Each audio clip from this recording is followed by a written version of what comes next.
Saling saut para kubu capres terjadi pasca debat, baik dari kubu Anies, Prabowo hingga kubu Ganjar komentari soal debat.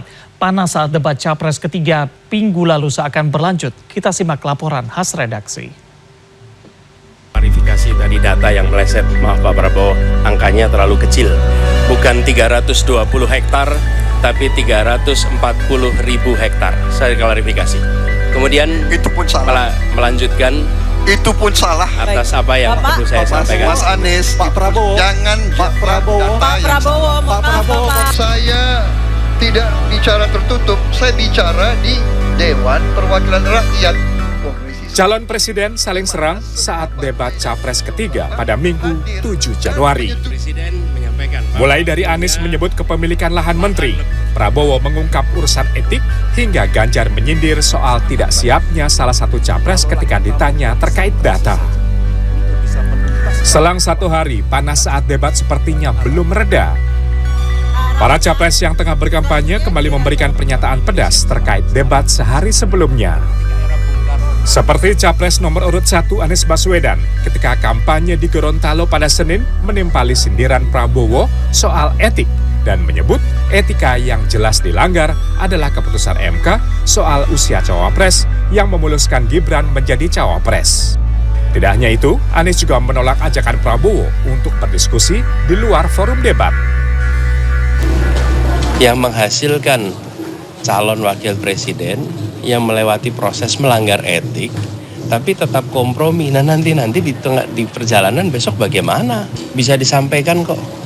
Ada hal teknis yang sifatnya rahasia, misalnya terkait dengan alat ini, alat itu. Tapi kalau terkait anggaran harus diceritakan.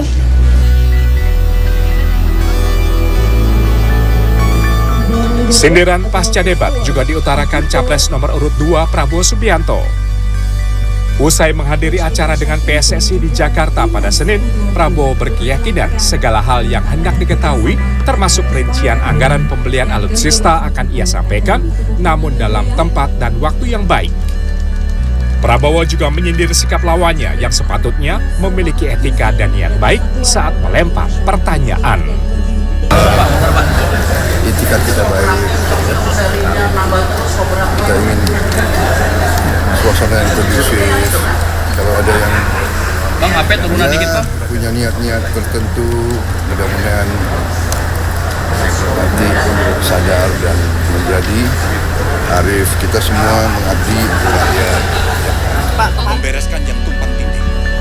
Dan itu harus dimulai. Komentar lanjut soal debat juga diungkap kubu paslon nomor urut 3 Ganjar Mahfud.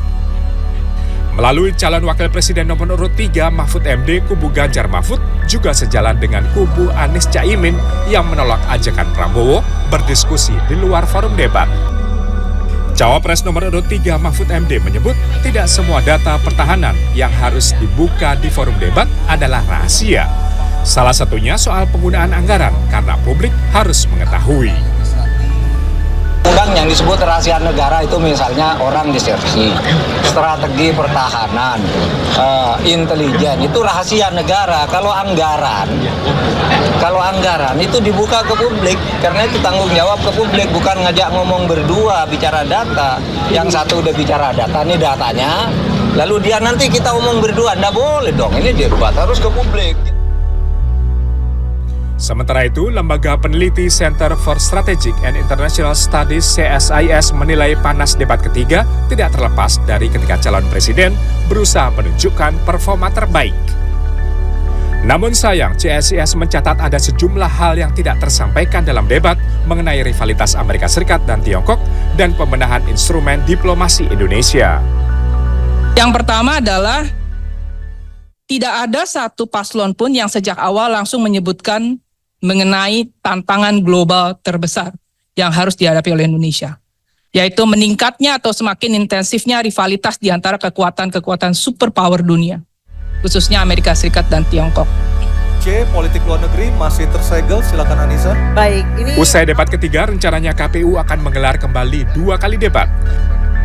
Debat keempat khusus calon wakil presiden pada Minggu 14 Januari dan debat terakhir yakni debat kelima khusus calon presiden akan digelar pada Minggu 4 Februari atau 10 hari sebelum pemilu serentak.